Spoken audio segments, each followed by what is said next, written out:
Olá pessoal, beleza? Vocês devem ter ouvido falar sobre a obsolescência programada, tá? O que isso significa, né? Então a gente vai falar nesse vídeo sobre esse fator que acontece aí com nossos dispositivos de, de informática, o celular, né? Desde até uma TV, né? Qualquer equipamento eletrônico pode se encaixar nessa obsolescência programada, por assim dizer, né? Que fala que é programado o fim da vida desse equipamento. Ele já sai lá de fábrica pensando no tempo de vida dele e chegar o fim dele para ser comprado um novo, né? Essa mesma empresa revendeu uma nova solução mais moderna, mais rápida e toda aquela conversa toda, né? Então no vídeo a gente vai falar sobre esse assunto, tá? Vamos começar aqui embaixo já no primeiro tópico, né? Como as empresas matam o seu hardware, certo? Então, vocês já devem ter visto, né? Acontece bastante com o celular, por exemplo, né? Muda o Android, já começa a engasgar, começa a acontecer travamentos, a pessoa pega e acaba se desfazendo do celular ou jogando fora, simplesmente, né? Para você poder comprar um mais moderno, tá? Então, a gente, tipo assim, já começa já direto ao ponto, né? Então, é uma estratégia, né? Essa obsolescência é uma estratégia, né? Talvez intencional ou não, ninguém sabe, mas apesar que tem um ciclo, né? Que você começa a perceber isso, né? Nos equipamentos eletrônicos, né? Que daí força a pessoa a sempre buscar algo novo.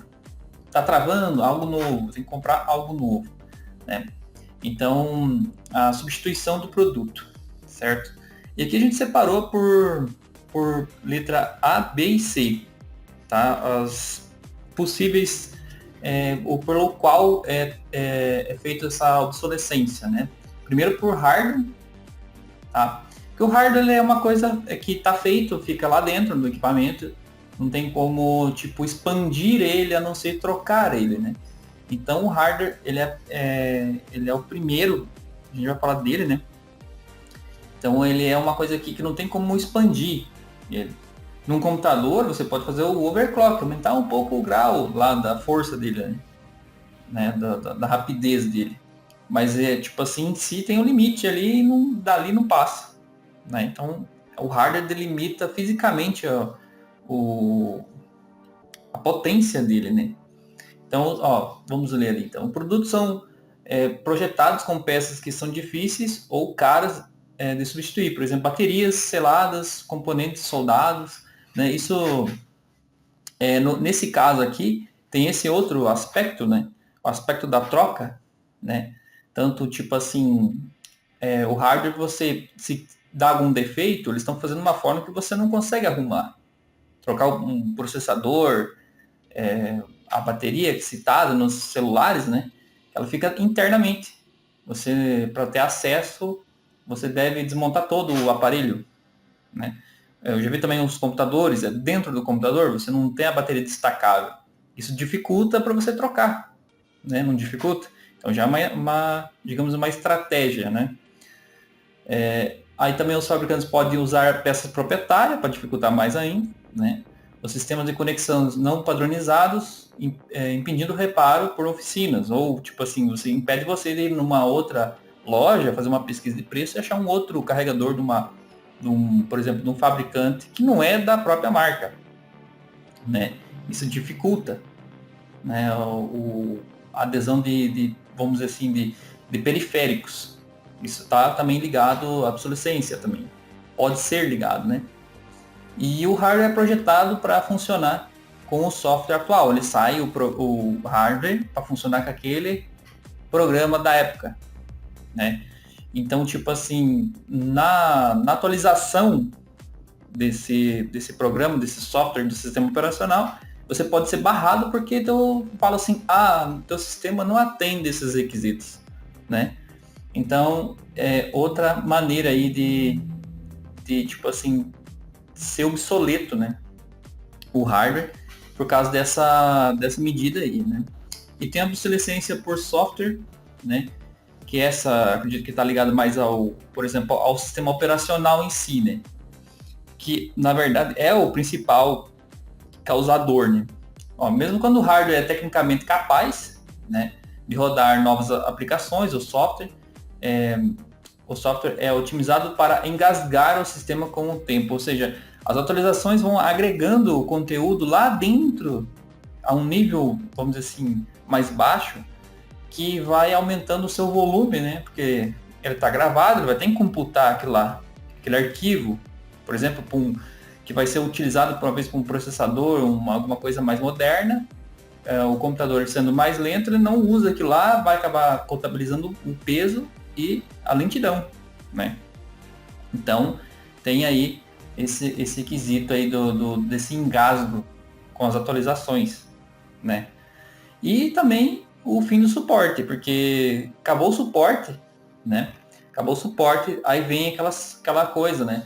Ah, mas agora não, vai ser vulnerável, vai pegar vírus, e vai acontecer isso, vai acontecer assado, né? Que a maior parte é papo furado, né? Isso aí não existe. Quando acabou o suporte do Windows XP, eu vou falar nesse vídeo aí um pouco mais além, eu usei um tempão ele, a Microsoft mesmo tinha feito uma publicação, eu lembro, que vai haver uma enxurrada de vírus para o Windows XP, atualize, troque, né? Na época era o Windows 7, que substituiu, né? Então troque o sistema, senão você vai ser vulnerável, vai pegar um monte de vírus. Eu acabei usando, acho que uns 2, 3 anos depois, até mais tempo. Uso ele, tenho em uso em alguma VM aqui, uma máquina virtual, né? E não vejo nenhum problema nisso. Então, né, fica aquela coisa assim, muito tipo aquele AUE, né? Mas é lógico que as atualizações, por exemplo, de segurança, já diz tudo, atualização de segurança. Se for a atualização em si de segurança, somente ela é interessante você fazer, né? Não é? Então, o problema é que sempre vem lixo junto, né? Aí no caso, por exemplo, drives, né, para modelos mais antigos. Por exemplo, os hardware mais antigos, né, sistemas novos, eles não dão suporte para aquele hardware mais antigo. Né?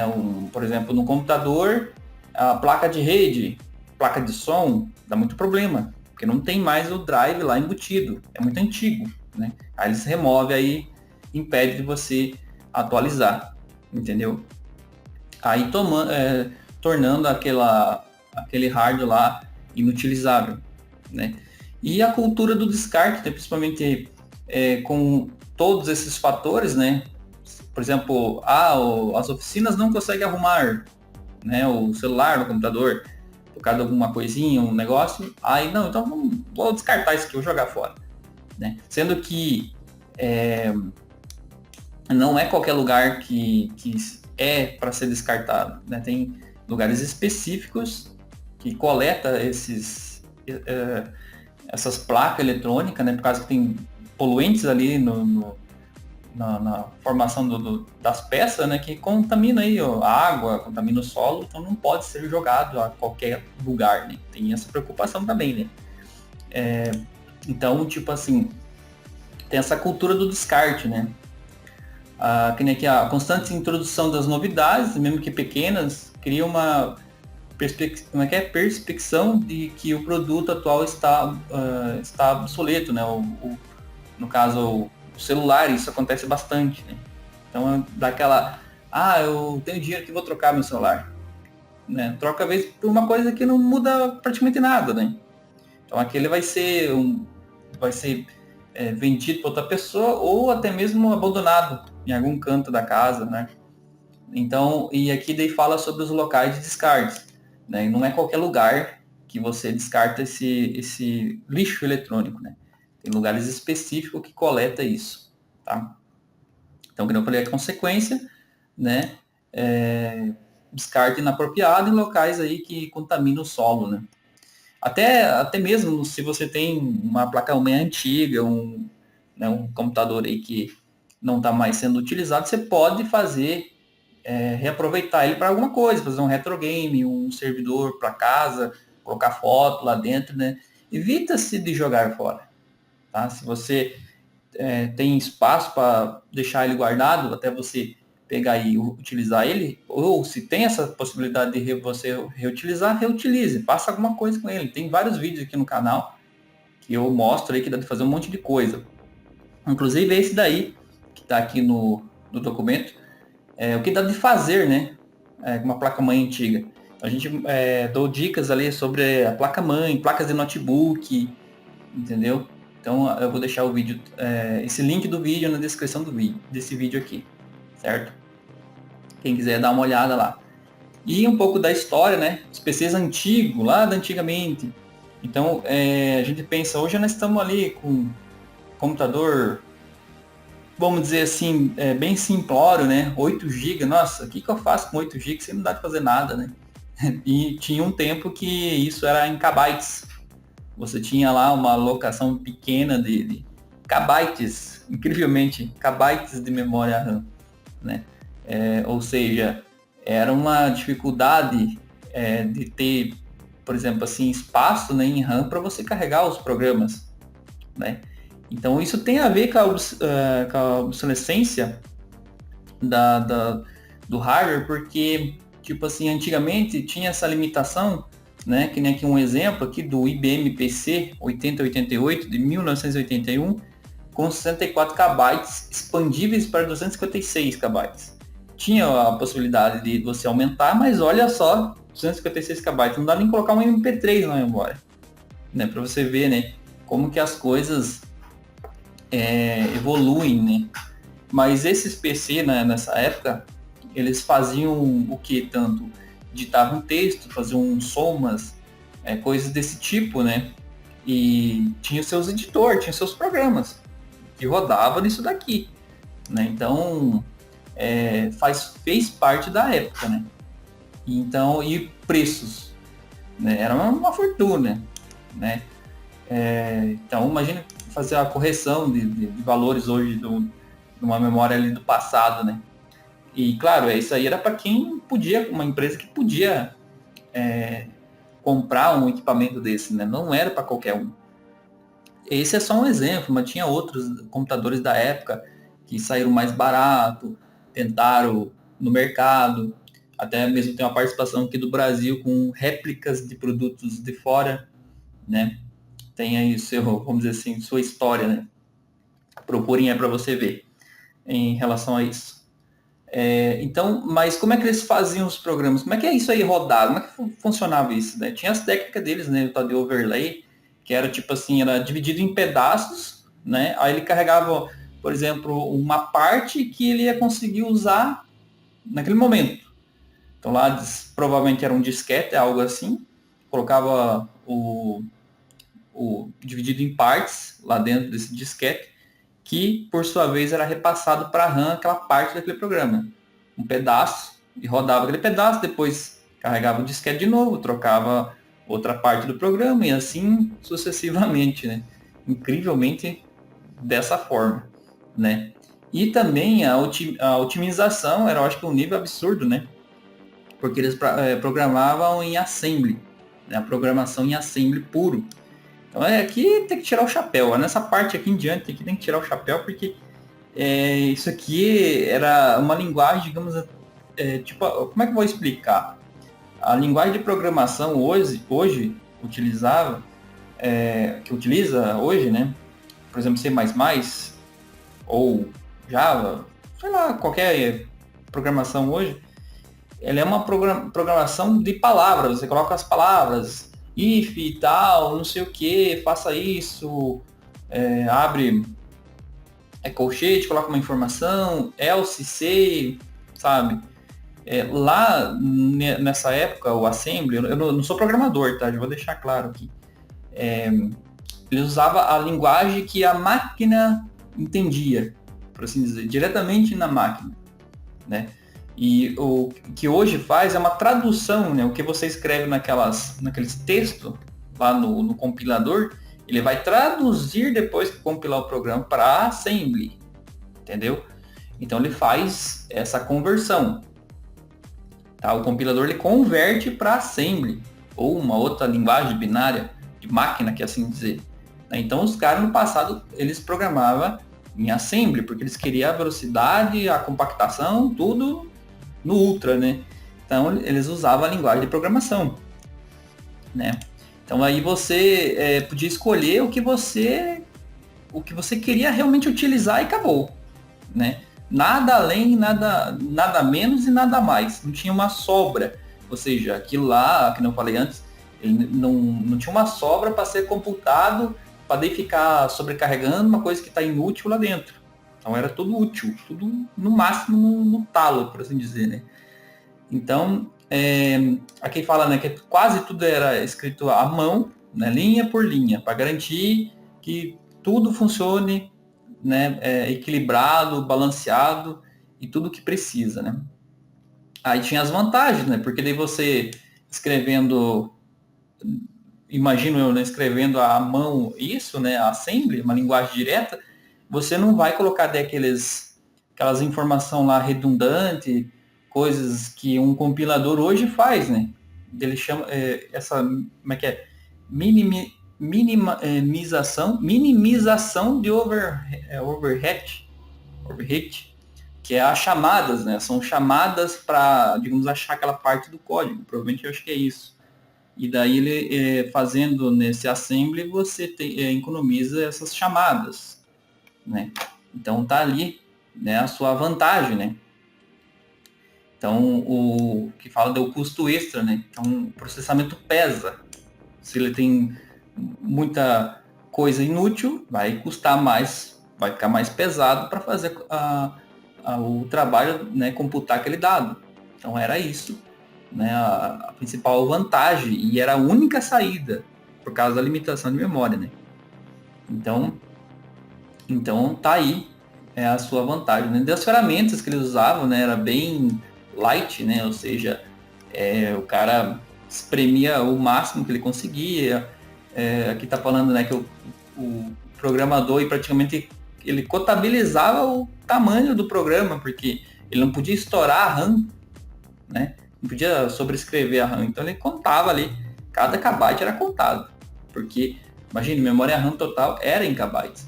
Então ele contava cada caráter, cada letrinha que ele colocava era contabilizado num todo para ter a eficiência máxima, né? Então o cara tirar o chapéu mesmo, os caras era gênio mesmo, né? E os testes diretamente na máquina. Esses códigos podia rodar diretamente na máquina. Travou, deu problema, vai lá e troca, otimiza, muda, né? Então ali você tinha um total controle, né? Total controle. Porque é como, obviamente, não tinha uma distribuição de internet, você não fazia assim o update de um programa, né? Quando saísse, tinha que sair funcional. Não podia, né, ter falhas. Como é que ia fazer redistribuir esse software? Tinha tudo, eu acho que um pensamento bem, né, no contexto geral de tudo, né? Tinha que ser perfeito, né? E o pessoal tinha a documentação das máquinas, dos processadores, que na época era tudo meio analógico, né? Não é igual hoje, né?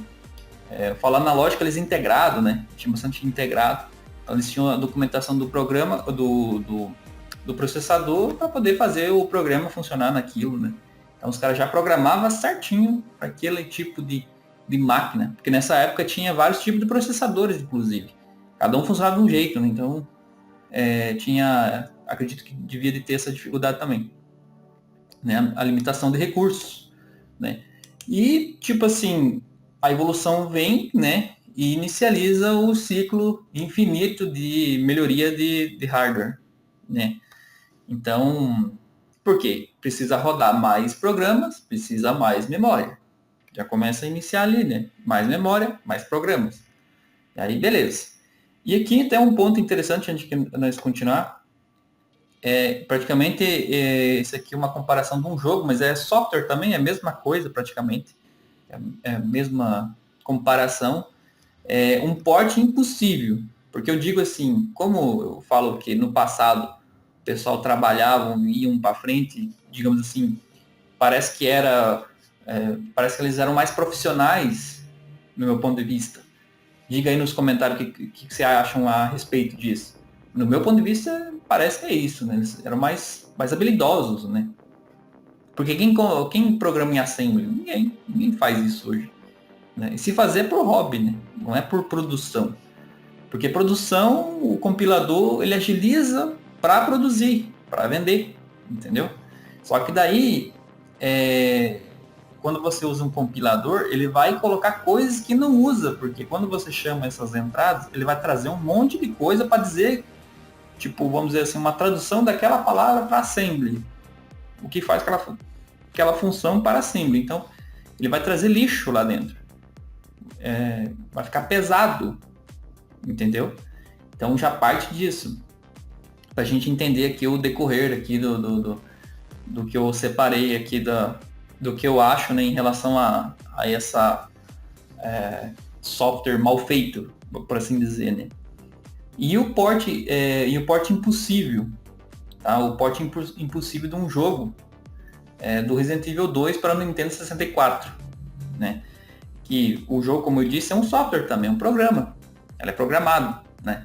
Então todo mundo chama que é um port impossível. Por quê? O que tem a ver isso aqui? Né? Por que ele é tão difícil, né, fazer esse port pro Nintendo 64, do Resident Evil 2 pro Nintendo 64? Então aqui, já explicando, né? Esse aqui é um exemplo, cara. Esse aqui é um exemplo que no passado o pessoal era habilidoso. Quando quer funcionar, funciona. Isso é um fato. Se a empresa quer, o grupo de programador quer funcionar, ele vai funcionar. Tá? Tem como fazer, né? Tem ferramentas, né? Para fazer funcionar numa coisa que é mais limitado. Né? Até se vocês procurarem na história, tem muitos exemplos assim do passado. Principalmente parte de jogos assim, você vai fazer praticamente um milagre lá rodando em quase nada de hardware. Né? Então esse aqui é um exemplo, né, da engenharia, o que é capaz de fazer, né? Das limitações de hardware e a pressão do mercado. Ou seja, na época esse aqui era um AAA, né, da Capcom, né, o jogo Resident Evil da Capcom. Ela fez para o PlayStation 1 2 CDs. Tá? Ela fez 2 CDs, que era a campanha da Claire e do Leon, né? 2 CDs. Então, 2 CD é 700 mega cada CD. Daí tem aqueles videozinhos, aquelas introdução, tudo, o som do jogo. Então, foi feito pro PlayStation. Só que na época tinha o Nintendo 64 que concorria ali, a plataforma da Nintendo concorria contra o PlayStation, né? E a Capcom pensou assim, poxa, vamos jogar lá o Nintendo 64 também, né? Só que ela não fez. Ela deixou para uma outra empresa fazer. E essa empresa conseguiu, né? Conseguiu. Então, o jogo Resident Evil 2, né, ele possui um gráfico bonito lá para a época, né? Era um jogo lançamento, né? Complexidade, jogabilidade, os requisitos de processamento, que são a essência, né, lá, os movimentos, tudo, que até aquele movimento tanque, né, meio, vamos dizer, antigo, né, pelos padrões de hoje, né? Mas era quase impossível deixar ele igual ao o Resident Evil 2 de PlayStation. Né? Como é que isso ia ser executado, tipo, fluido, funcional lá no Nintendo 64? Né? E por que era tão difícil? Né? Como eu disse, né, o jogo foi lançado para PlayStation 1 com 2 CDs, né? Enquanto que para o port tinha que ser alojado num cartucho de 64 MB, que era a capacidade de armazenamento do cartucho. Né? E não era CD, era cartucho, era uma fitinha aí, ó, igual tá no desenho aí. Então, ou seja, 2 CD, imagine colocar 2 CD num cartucho. Né? Bem corretamente, certinho, não vou dizer, eu não vou conseguir dizer, né? Mas provavelmente eles deixaram uma campanha, né? Que era que 2 campanhas praticamente mudava, ou deixaram as 2 campanhas, não lembro. Mas obviamente diminuíram a qualidade dos vídeos, né? Tinha muita multimídia, os sons foram digitalizados, né? Não é o som decorrido do tipo como fosse um som em MP3. Ele é o som digitalizado, é que nem um som de teclado, sabe? Aquele som estranho. Ele é um som direto, tipo, direto no hardware, vamos dizer assim, feito. É como se fosse assembly. É um som em assembly, por assim dizer. Sabe? É digital, um som digital. Então ele diminuiu o tamanho desses mega, né? Em relação a esses arquivos, né? Então coube lá dentro. Fizeram uma bruxaria, né? A palavra correta é bruxaria e fizeram funcionar o jogo para o Nintendo 64. Então, aí é que diz, né? Em vez do hardware se adaptar à demanda do software, a demanda do software é forçada a se adaptar às limitações do hardware, né? Então aqui temos aqui, ó, como que isso foi possível? Como, né, gente? Como? Então, quando quer, fazem, né? Mas isso não é o que estão fazendo hoje. Hoje é o contrário, né? Se lasca aí o hardware, venda, né? Vamos vender hardware e assim que seja. Então, hoje é totalmente diferente, né? Tinha uma preocupação maior aí no passado em relação a isso, né?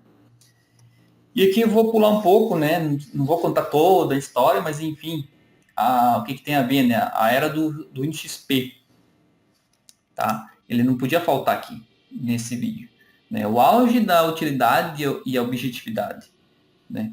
Então esse sistema é muito querido, eu gosto muito desse sistema, o Windows XP.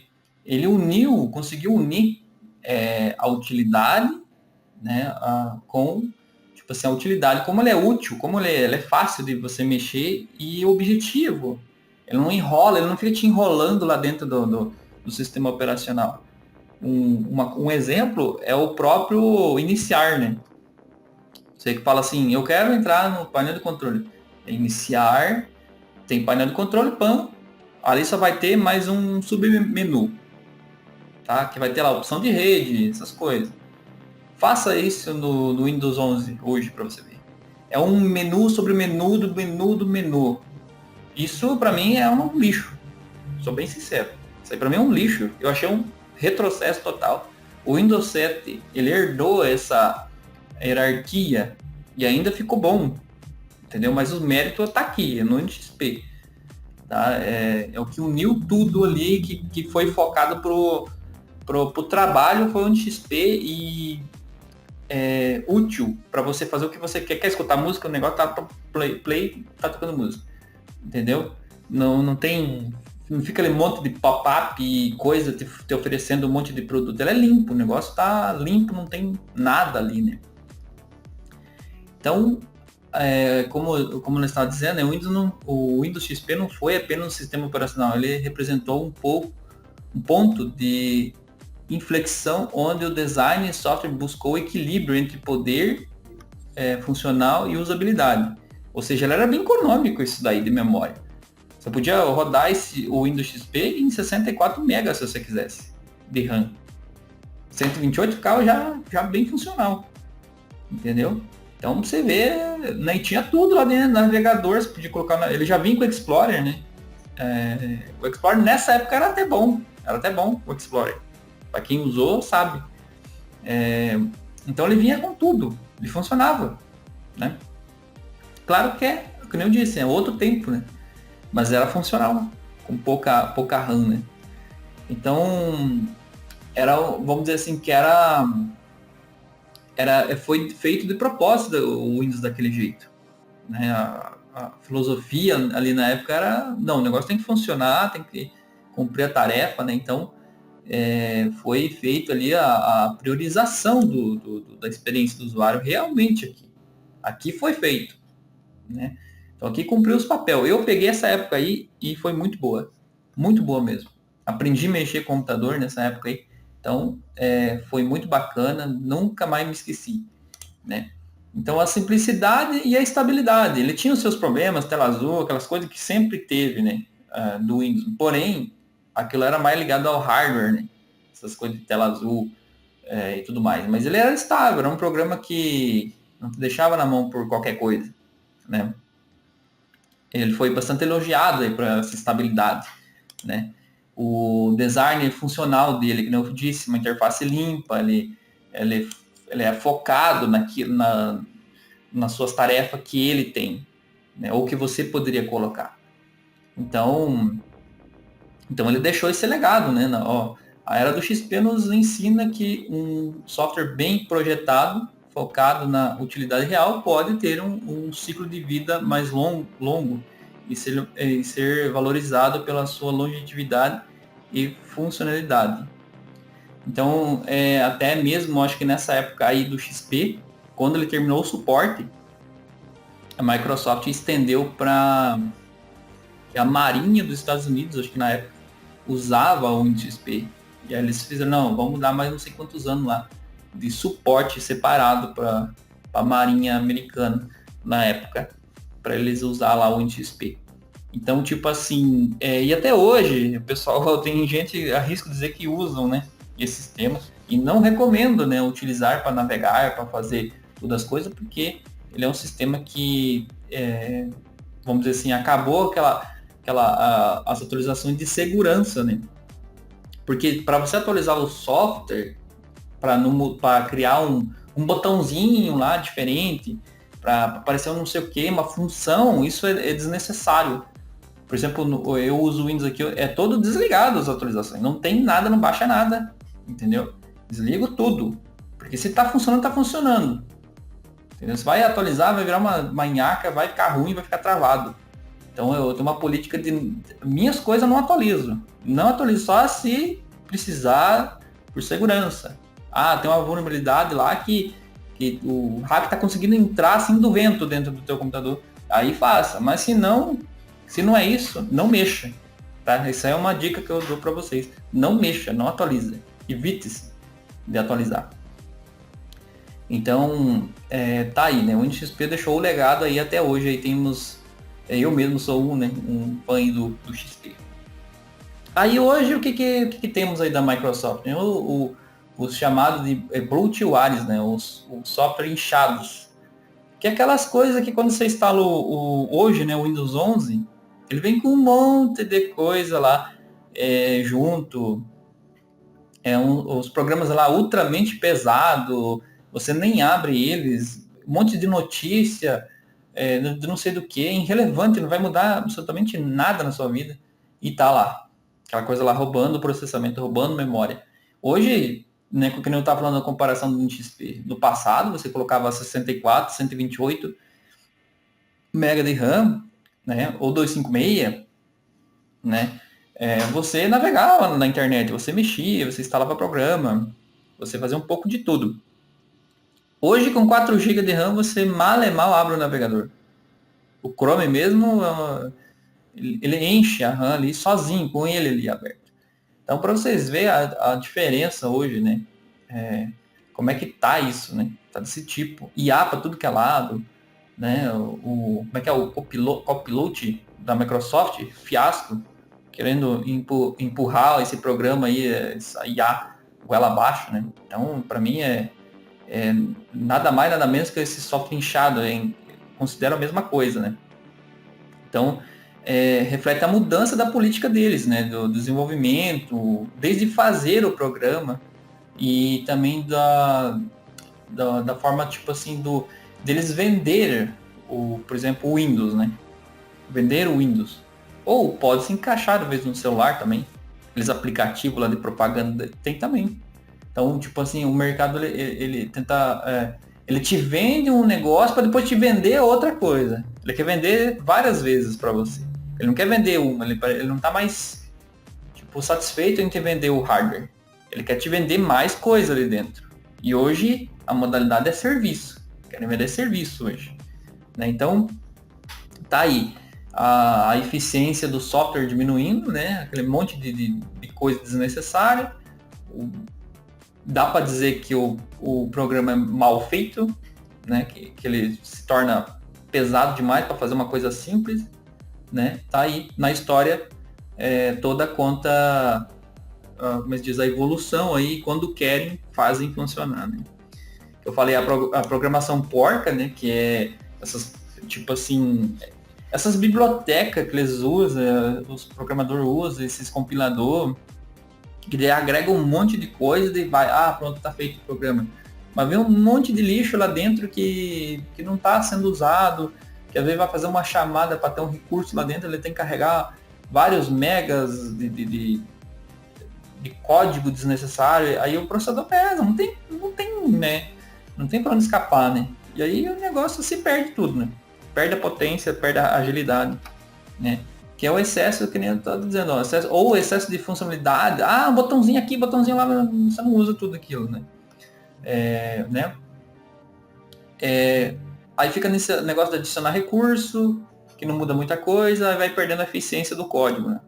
Então tá aí, né? O código ineficiente, né? Ou seja, lá no passado a gente via que o código era eficiente, era feito diretamente na máquina. Hoje não, hoje é velocidade. Hoje parece que o foco é velocidade, facilidade de fazer, a velocidade de fazer, a velocidade de vender, é tudo assim pensado hoje, né? Então, tá aí. E aí, consequência, sobrecarrega num todo, né, o sistema operacional, que também vai estar inchado lá com coisa desnecessária. Porque imagine se você faz lá um sistema operacional para funcionar com vários processadores ou vários tipos de recursos. Mas uma vez o computador da casa, ele não vai usar todos aqueles recursos que lá no sistema operacional permite, lá dentro dele, nas entranhas dele, vamos dizer assim. Né? Então ele vai ter que carregar aquilo lá e não vai usar. Ele vai ter que ser lido várias vezes, e aí atrasando o processo normal do funcionamento. Que no passado, esse mesmo hardware tinha menos instrução lá via software, que ele era carregado mais rápido. Aí, essa comparação, porque o hardware não vai perdendo força, é o software que vai ficando pesado demais. Então, se você pegar por exemplo, o Linux mesmo, pegar um kernel antigo, o i386, e você coloca e atualiza ele, você vai ver um computador diferente. Você vai ver um funcionamento diferente. Do que você pegar, por exemplo, uma versão mais recente, ou 64-bit, com todos os recursos que tem. Sabe? Você vai ver uma diferença gritante ali do funcionamento. Tá? Testem aí para vocês verem, por curiosidade. Né? Então, aí, né, aí consequência, o que acontece? Inicia aquele ciclo lá, né, hoje, né? Fecha novamente o ciclo, né? Ou seja, para voltar a ter agilidade, você tem que comprar mais hardware, mais memória, trocar, que daí por sua vez vai ficando pesado depois você vai lá e compra de novo, e é aquela coisa infinita. Né? E agora estamos na era pós-Windows, que eu posso dizer assim, né? Não estou dizendo que o Windows vai morrer, vai acabar, pode ser que mude alguma coisa, né? No futuro e vai saber, né? Mas eu chamei assim pós-Windows porque o Windows 11 foi a pior coisa que já fizeram até agora. Muito não intuitivo, muito ruim. O Windows 11, então, tipo assim, esse negócio das IA ali pesou muito, Copilot, lixo, né? Eles reinventam a roda, eles querem reinventar a roda, aquele minimalismo que no final ali fica, tipo assim, perde, parece com uma personalidade, a graça do programa também, até isso perde, né?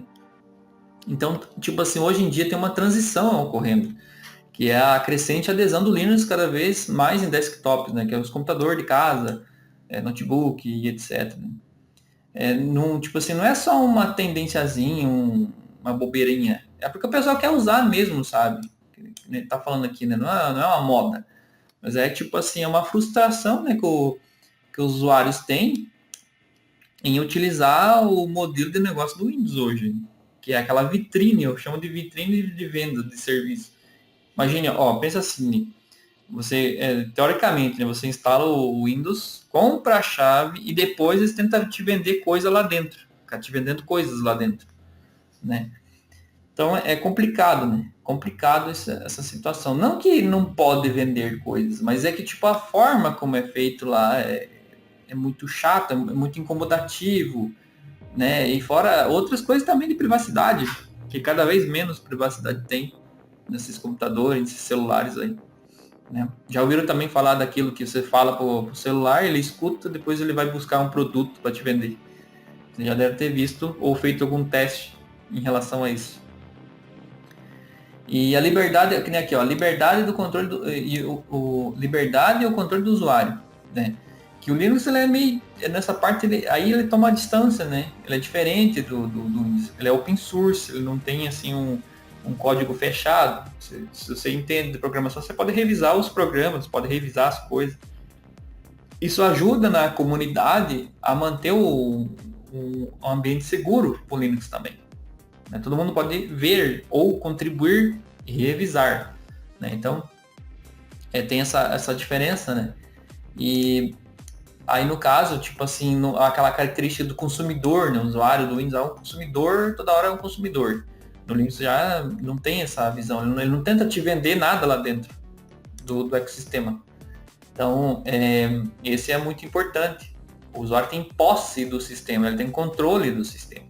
Muito importante. A importância seria isso, né? O controle do objeto também. E a obsolescência do Linux é muito menor, né? Tipo, como eu disse, tem uns kernel antigos, o i386, tá funcionando, vai ficar até 2038, se não me engano. Incrivelmente você pode reviver computadores aí de 20, 25 anos atrás, aí, tranquilamente com esse kernel. Eu já fiz vários testes, tenho aqui uns Linux baixados aqui, com esse kernel, e é surreal. O negócio é o interessante que daí tem um software atualizado para aquele kernel. Daí ele funciona. Então é muito bacana mesmo. Então a obsolescência aqui, né, além dos bloatwares, né, aquela rejeição que eu estava falando, né, estava falando aqui, né, e o negócio imposto também. Por exemplo, a Microsoft impondo aquela porcaria do o TPM 2.0 e Secure Boot. Que isso aqui até não sei, eu arrisco dizer que Secure Boot tem placa-mães que nem tem essa função. Ele nem tem essa função na placa-mãe. E o TPM também 2.0 nem se fala. E é um recurso, nossa, o negócio é tão bem feito, ó, pra vocês verem, o negócio é tão bem feito que você vai, edita um arquivo de instalação do Windows e você simplesmente tira essa obrigatoriedade do TPM 2.0. Olha só que interessante, né? Você vê como é que é tão útil esse TPM 2.0. Você simplesmente pode remover ele, né, da obrigatoriedade da instalação, né, da verificação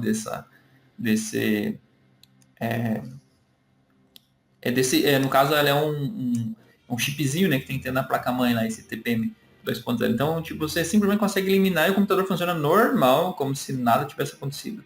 Esse mesmo computador aqui está com o Windows 11 e não tem isso daí e funciona normal com o Windows 11. Só que ele está todo tirado, diz uma limpa completa, porque senão eu não ia conseguir usar mais esse sistema. Já tem o Windows, já tem o Linux instalado, o Zorin.